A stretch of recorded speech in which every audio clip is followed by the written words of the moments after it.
Get the ball rolling. Get the ball rolling. This is the idiom for today. Again, if you think about this as a real action, to start the ball rolling is to start something off. And once we start the ball rolling, especially if it is downhill, it will keep going.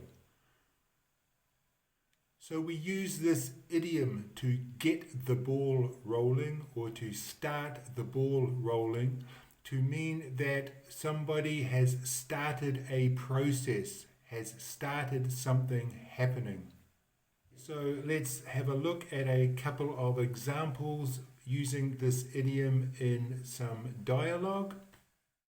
I want to transfer to our new office in Bangkok. Good idea.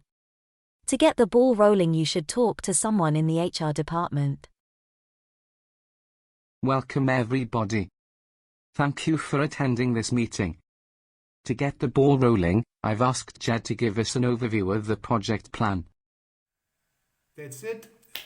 Thank you for watching. If you want to practice using this idiom, then please write a sentence or a couple of sentences and put them in the comments, and I will look at them and give you some feedback. As always, if you enjoyed this video, then please click like so that I get some positive feedback, and I will see you on the next video. Take care, everybody. Bye-bye.